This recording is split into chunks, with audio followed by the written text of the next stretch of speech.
Nobody warned you. Not your pastor, not your parents, not the worship song that made you cry the first time you really meant the words. Nobody sat you down and told you what saying yes to God was actually going to cost you. You were going to lose friends, not because you did anything wrong, because you changed and they did not, and that gap becomes a distance nobody knows how to close. You're going to feel more alone inside a church than you ever felt outside of one. You're going to carry a calling so heavy that some nights you will wonder if you misheard God entirely. This is what it actually sucks to be born a Christian. And if that sentence made you uncomfortable, good, stay with me, because what I'm about to tell you is the thing your faith has been trying to prepare you for all along. It starts before you have language for it. Something in you just knows, not in a loud way, in the way you cannot fully enjoy what everyone else seems to enjoy, in the way certain songs break you open and you do not know why, in the way you look at your life, the parties, the plans, the perfectly normal future laid out in front of you, and feel nothing, just a quiet, persistent pull towards something you cannot name yet. Then one day, you name it. Maybe it's a moment in a church. Maybe it's alone at 2 in the morning reading something you didn't expect to hit you that hard. Maybe it's a loss so devastating that everything you built your life on collapses and the only thing left standing is God. However it happened, and the moment it did, your old life started ending. You didn't know that yet. You thought it was beginning. The first thing you lose is the version of yourself everyone was comfortable with. You stop laughing at the things you used to laugh at. You start caring about things nobody around you cares about. You bring up God in a conversation and watch someone's face change, just slightly, and you file that away. Your old friends don't disappear all at once. It's slower than that. The invitations get fewer. The group chats go quiet when you join. You become the variable that changes the energy in the room.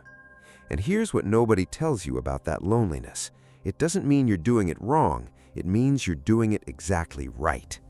Jesus said he did not come to bring peace, but a sword, to divide, to separate the comfortable from the called. You felt that sword. Most people in your church quote that verse. Almost none of them have felt it. You have, and that costs something. Then comes the calling, not the glamorous version, not the stage or the platform or the moment everyone finally sees what God put in you. The first chapter is invisible. You pray in rooms nobody sees. You serve in roles nobody photographs. You pour into people who don't pour back.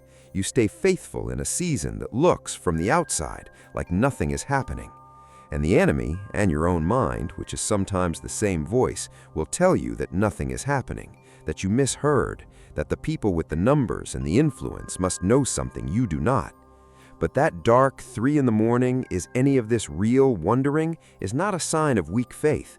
It's the cost of real faith, the kind that holds in the dark, not because it sees anything, but because it has nowhere else to go. The outer edge of the raft doesn't know it's holding the colony above water. It just holds. You are holding something you cannot see yet. That's the most important work you will ever do. Here's what the people around you, the ones whose faith costs them less, whose Sundays are comfortable and whose weeks are undisturbed, here's what they do not have. They don't have the depth.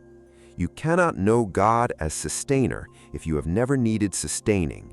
You cannot carry real authority for people in darkness if you have never been in the dark yourself. Every wound you carry is a credential, not for a platform, but for the specific person God is going to put in front of you who needs to hear from someone who's been there and came out the other side still believing. You are being prepared for them right now, in this season, in this pain, in this invisible, unclapped for faithfulness. So yes, it sucks to be born a Christian. It sucks to feel the pull towards something holy in a world that finds that embarrassing.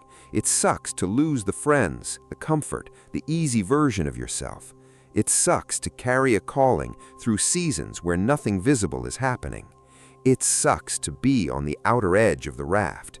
But here's what you cannot see yet.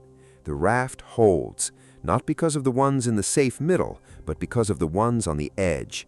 the ones half submerged, the ones holding in the cold, not because it's comfortable, but because letting go was never an option. The kingdom advances because of people exactly like you, the ones nobody sees, the ones who stayed when leaving would have been easier, the ones who kept praying in empty rooms and believing in the dark. You didn't choose this life, but somewhere in the part of you that felt that pull before you had words for it, you said yes. And that yes is the most consequential thing you will ever do. It was always going to cost everything. It was always going to be worth it. Welcome to the outer edge.